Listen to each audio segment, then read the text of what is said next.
الشيطان الرجيم بسم الله الرحمن الرحيم إن الله وملائكته يصلون على النبي يا أيها الذين آمنوا صلوا عليه وسلموا تسليما.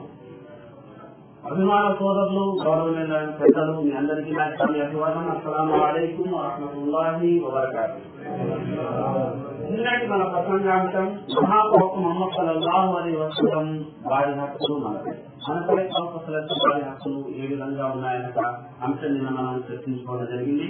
అందులో ముఖ్యంగా 3 విషయాలు ప్రస్తావనలో వచ్చాయి. మొదటిది ఈమాన్ ధృవీకరణ, మొదటిదేమిటి ఆయన ప్రవక్త అంతిమ దైవ ప్రవక్త అన్న ధృవీకరణ, రెండవది విధేయత, మూడవది అనుసరణ. ఈ 3 విషయాలు నిన్న మనం తెలుసుకున్నాం. ఇక ఈ రోజు మనం తెలుసుకోబోయే 4వ విషయం ప్రవక్త ముహమ్మద్ సల్లల్లాహు అలైహి వసల్లం వారిని అభిమానించడం. ప్రవక్త ముహమ్మద్ సల్లల్లాహు అలైహి వసల్లం వారిని అభిమానించడం. ప్రవక్త ముహమ్మద్ సల్లల్లాహు అలైహి వసల్లం విషయాన్ని తెలియజేస్తూ లా యుమిను అహదుకుం హత్తా అకూన అహబ్బ ఇలైహి మిన్ వాలిదిహి వ వలదిహి వన్నాసి అజ్మঈన్.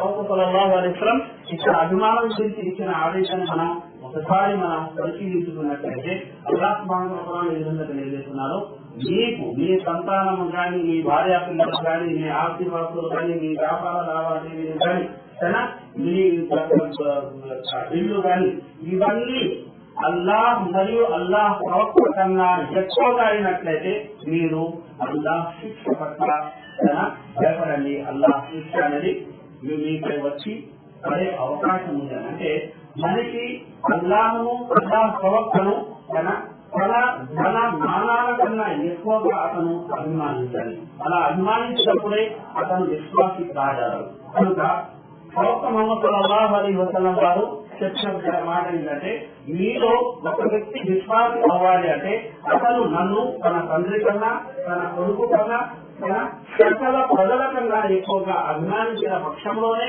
అతను విశ్వాసి కాగలడు. అన్యథా అతను విశ్వాసి కాలేడు అని ప్రవక్త ముహమ్మద్ సల్లల్లాహు అలైహి వసల్లం ఇక్కడ మనం గమనించాల్సిన విషయం ఏంటంటే, ఉమర్ రజల్లాహు తఆలా వారిని ప్రవక్త ముహమ్మద్ సల్లల్లాహు అలైహి వసల్లం ప్రశ్నించారు, ఉమర్ నువ్వు నన్ను ఎంతగా అభిమానిస్తున్నావంటే, నేను సకల విషయాల కన్నా ఎక్కువగా తమరిని అభిమానిస్తున్నాను కానీ నా ప్రాణం కన్నా ఎక్కువ మిమ్మల్ని అభిమానించడం లేదు అని ఉన్న విషయాన్ని ఉన్నట్టుగా ఆయన చెప్పేశారు. ఇప్పుడు దైవభక్త సల్లల్లాహు అలైహి వసల్లం వారు ఏమన్నారంటే, ఉమర్ నువ్వు పరిపూర్ణ విశ్వాసి కాలేదు. ఎప్పటి వరకు అయితే నీ ప్రాణం కన్నా అధికంగా నన్ను అభిమానించావో అప్పటి వరకు నీలో విశ్వాసం పరిపూర్ణ స్థాయికి చేరుకోదు అని చెప్పగానే అప్పుడు ఉమర్ రజల్లాహు గారు అన్నారు, నా తల్లిదండ్రులు నీకు అర్పించుగాక, నేను ఈ క్షణం నుంచి నా ప్రాణం కన్నా ఎక్కువగా కావాలని అభిమానిస్తున్నాను అంటే ప్రవక్త ముహమ్మద్ సల్లల్లాహు అలైహి వసల్లం అన్నారు, ఇప్పుడు నువ్వు పరిపూర్ణ విశ్వాసి, కనుక లోకంలో అల్లాహ్ తర్వాత అంతగా మనం ఎవరిని అభిమానించాలి అంటే మహాప్రవక్త ముహమ్మద్ సల్లల్లాహు అలైహి వసల్లం వారిని అభిమానించాలి. కారణం తన అల్లాహ్ తర్వాత అన్ని మహోపకారాలు మానవాళిపై చేసిన ఏకైక వ్యక్తి ఎవరు? మహాప్రవక్త ముహమ్మద్ సల్లల్లాహు అలైహి వసల్లం. ఆయన జీవిత చరిత్రను మనం అధ్యయనం చేసే కొద్ది, తన దాన్ని ఆకలింపు చేసుకోకొద్ది, అర్థం చేసుకునే కొద్ది ఈ యథార్థం మన కళ్ళ ముందు వస్తుంది. అన్యదా పై పరిచయంగా ఉన్నట్లయితే ఎందుకు మేము ఆయన అంతగా అభిమానించాలన్న విషయము ఎందుకు రాకపోవచ్చు. కనుక ప్రవక్త ముహమ్మద్ సల్లల్లాహు అలైహి వసల్లం వారు మానవాళికి చేసిన మహోపకారాలు అగణ్యం కనుక మనం అల్లాహ్ సుబ్హానహు వ తఆలా తర్వాత అత్యధికంగా ఎవరిని అభిమానించాలి? ప్రవక్త ముహమ్మద్ సల్లల్లాహు అలైహి వసల్లం వారిని అభిమానించాలి. ప్రవక్త ముహమ్మద్ సల్లల్లాహు అలైహి వసల్లం మరో సందర్భంలో సెలవిచ్చిన మాట ఏమిటంటే, ఎవరైతే అల్లాహ్ను ఆయన ప్రవక్తను ఇతర వస్తువుల కన్నా ఎక్కువగా అభిమానిస్తాడు, అతను విశ్వాస మాధుర్యాన్ని గోరగలడు, విశ్వాస మాధుర్యాన్ని అతను ఆస్వాదించగలడు అని ప్రవక్త ముహమ్మద్ సల్లల్లాహు అలైహి వసల్లం అన్నారు. అంటే ఒకవేళ అల్లాహ్ కన్నా, అల్లాహ్ ప్రవక్త కన్నా ఇతర వస్తువులకి ఒక వ్యక్తి ప్రాధాన్యత ఇస్తున్నాడంటే అందులో విశ్వాసం ఉండొచ్చు కానీ విశ్వాస మాధుర్యం అతనికి లభించదు. విశ్వాసంలో ఉన్న మజా ఏంటన్నట్ట విషయం అతనికి అర్థం కాకపోవచ్చు. కనుక ప్రవక్త ముహమ్మద్ ఆ స్థాయిలో మనం ప్రేమించాలంటే దానికి ఆచరణే ఏకైక మార్గం. ఎందుకంటే ఆచరణే ఏకైక మార్గం. కనుక ఓ కవి చెప్తున్న మాట ఏంటంటే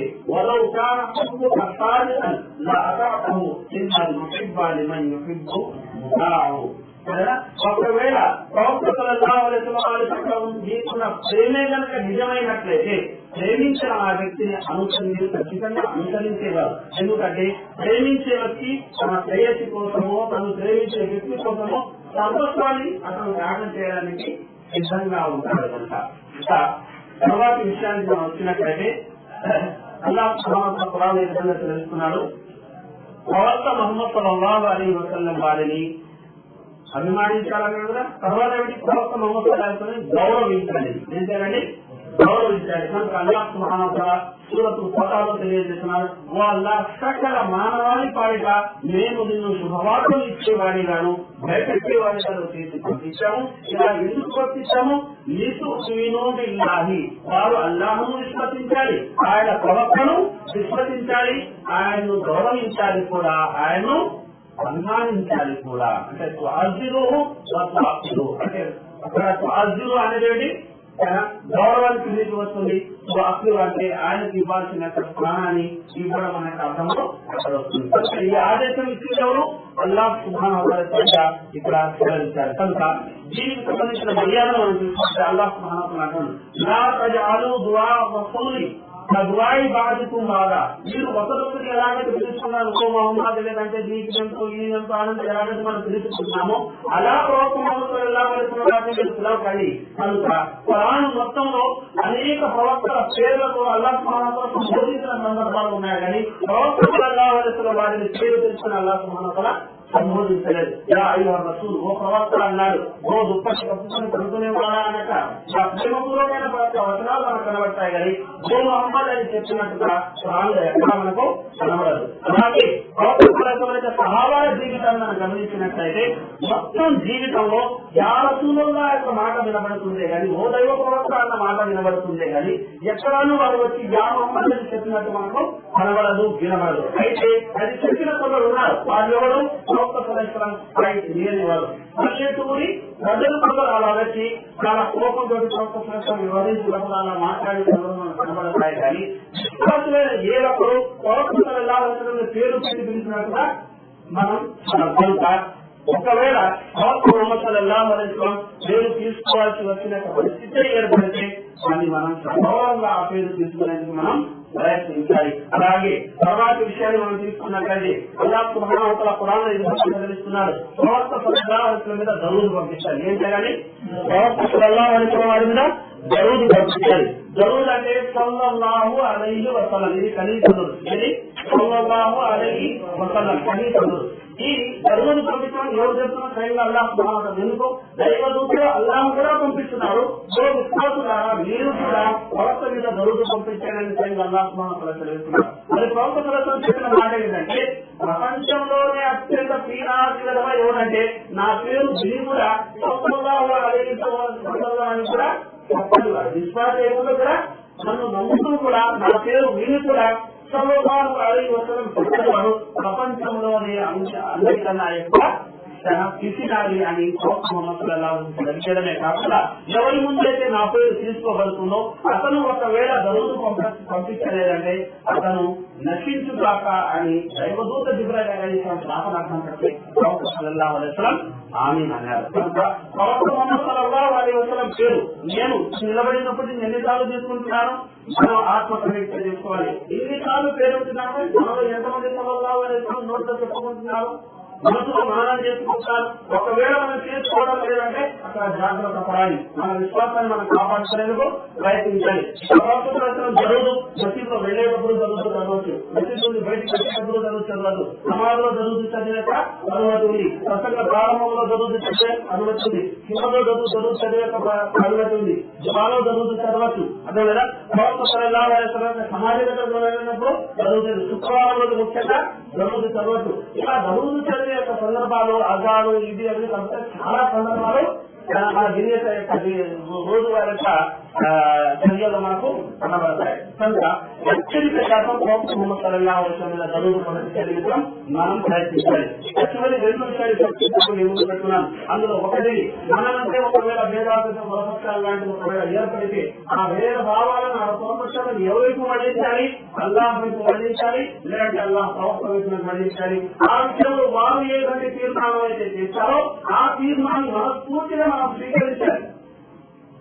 ఇప్పుడు ఒక వ్యక్తి వచ్చి ఒక విధంగా చూపుకొచ్చాడు. ఎందుకంటే నా వాళ్ళకి సంబంధించిన విషయంలో ఈ విషయాలు జరిగాయి అని ఆ సమాచారం మొత్తం విన్న తర్వాత నాకు అనిపించింది ఏమిటంటే లేదు, వారి అర్థం కోరుతున్నారు, వారి యొక్క నిరుపణ వారికి కూడా అవుతుంది. అయితే ఇతని యొక్క ఆదేశం ఏంటంటే నా ప్రధాన అసలు వాళ్ళ భర్తలు సజీవంగా లేడు కనుక వారికి ఆమెకు లేదు, అంటే లేదు, నేనేం చెప్తానో అది వాళ్ళు పుచ్చుకొని ఊరుకోవాలి అన్నది అతని ఆలోచన. లేదా వాళ్ళ హక్కును వాళ్ళు అలాగే అవకాశం. ఇప్పుడు బ్రహ్మప్రదాన్ని తీసుకొచ్చి అతనికి నచ్చడం లేదు, అతనికి నచ్చకపోయేది అతని విశ్వాసాన్ని అతను పరీక్షించుకోవాలని బ్రహ్మం మాత్రం మారేకపోతే తక్కువ వచ్చే విషయం అంటే ప్రవక్తలకు అల్లాహ్ ఇచ్చిన తీర్పుకు మనం ఏం చేయాలి? శివగా వహించాలి. అక్కడ మరో విధమైన అభిప్రాయానికి మనం కాకూడదు, ఇంకొకరి దగ్గర వెళ్ళి తీర్మానం చేసుకుందామని అనుకోకూడదు. మనం విశ్వాస వర్గానికి చెందిన వారం. కానీ అలా అవిశ్వాసం చేస్తే ఆ యొక్క సమస్య మనకు సంబంధించింది కాదు. విశ్వాసం వల్ల మనం మాత్రం అలా చేయడానికి లేదు. కనుక సమాజ విషయంలో కానీ, వివాహ విషయంలో కానీ, వ్యాపార విషయంలో కానీ, అర్థమైనా శిక్ష విషయంలో, మీకు బయట విషయంలో కానీ ప్రవక్తలు ఎలా నడుచుకున్నారో అలానే నడుచుకోవాలి. ఆయన ఎలా చేశారన్నది చూడాలి. కానీ ఇతర విషయాల మనం గురించి సాధించగలదు. ఇక చివరి విషయానికి మనం వచ్చినట్లయితే ప్రవక్త ముహమ్మద్ సల్లల్లాహు అలైహి వసల్లం వారికి స్థానం ఏ స్థానం అవుతుందో ఆ స్థానం మీద ఆయన ఉంచాలి. సరేనా? ఉదాహరణకు ప్రవక్త తన దైవ దౌత్యాన్ని అంతమొందించే దైవ ప్రవక్త, ప్రవక్తల నాయకుడు. ప్రవక్త సల్లల్లాహు అలైహి వసల్లం మానవ జాతికి ఆయన నాయకుడు. అలాగే ప్రవక్త సల్లల్లాహు అలైహి వసల్లం అశ్వ దైవ ప్రవక్త. ప్రవక్త ముహమ్మద్ సల్లల్లాహు అలైహి వసల్లంకి కోట ప్రసాదించబడుతుంది. ప్రవక్త ముహమ్మద్ సల్లల్లాహు మకామే మహమ్మద్ ప్రసాదించబడుతుంది. ఇవన్నీ ప్రత్యేకతలు ఉన్నప్పటికీ ప్రవక్త ముహమ్మద్ సల్లల్లాహు అలైహి వసల్లం మనిషి మరి ఇదే విషయం ఆయన అల్లాహ్ చూపిస్తారు. నా దగ్గర అల్లాహ్ యొక్క సంపద ప్రధానాలు ఉన్నాయని నేను చెప్పడం లేదు. నేను దైవదూతని మనిషికి కాదు అని కూడా నేను చెప్పడం లేదు. లేదా నాకు అద్భుత జ్ఞానం ఉందని యొక్క అమెరికాలు కూడా నేను పోవడం లేదు. ఒకవేళ అద్భుత జ్ఞానమే నా దగ్గర ఉన్నట్లయితే నా జీవితంలో క్రీడేది కాదు. అయితే దైవదూతల్లా వచ్చిన సందర్భంలో ఆయనకు పెట్టిన అన్నంలో విషయం పెట్టించిన సందర్భాలు ఉన్నాయి. పై నుండి రాయి సంతయాన్ని చూసిన సందర్భాలు ఉన్నాయి. కళ్ళు విధిన సందర్భాలు ఉన్నాయి. అనేక సమయాలు అనేక బాధగా బయలుదేరాలంటే అద్భుతనం అవసరానికి లేదు. చివరి విషయం చిన్నకమైన మరణించారు. గుర్తుపెట్టుకోలేదు. భక్తి ఉన్నారన్న భ్రాంతిలో ఉండాల్సిన అవసరాలు ప్రవక్త మాత్రం మరణించారు. కనుక ప్రవక్త ముహమ్మద్ సల్లల్లాహు అలైహి వసల్లం జీవితాంలో చెప్పిన మాట ఏమిటి? నా యొక్క నమాజు కానీ, నా యొక్క కుర్బానీ కానీ, నా జీవితం కానీ, నా మరణం కానీ సకల లోకాలకు అల్లాహ్ కోసం అన్నారు. కనుక మనకు సంబంధించిన సకల ఉపాసనా రీతులు మన యువతకు ప్రత్యేకించాలి, అల్లాహ్ కోసం ప్రత్యేకించాలి. కానీ ఎవరైనా ప్రవక్త ముహమ్మద్ సల్లల్లాహు అలైహి వసల్లం ప్రత్యేకించే ప్రయత్నం చేసినట్లే, వారు ముంబానికి చేసినట్లే వారు నరకానికి వెళ్లి తీరుతారు. కనుక ప్రవక్తలు హెచ్చరించారు, నా సమాధిని మీరు మస్జిద్గా మార్చకండి, అంటే శాస్త్రంగా మార్చకండి. నా యొక్క సమాధిని మీరు జాగ్రత్తగా మార్చకండి. యూదులను రైతులను అల్లాహ్ శపించదాక. ఎందుకు శపించాలి అంటే ప్రవక్తలకు మరణాలు ప్రవక్తల సమాధులను వారు శాస్త్రాంగ స్థలాలుగా మార్చుకున్నారు, జాతర స్థలాలుగా మార్చుకున్నారు. కనుక విగ్రహాలను ఇస్లాంలో ఆస్కారం లేదు. ఆరాధించాలంటే ఒక అల్లాహ్ను మాత్రమే ఆరాధించాలి. ఇలా ఎవరిని ఆరాధించాక ఆస్కారం లేదు, అనుమతి ఇస్లాం ఇవ్వదు. ఇంతసేపు శ్రద్ధగా మీరు ఉన్నందుకు మీ అందరికీ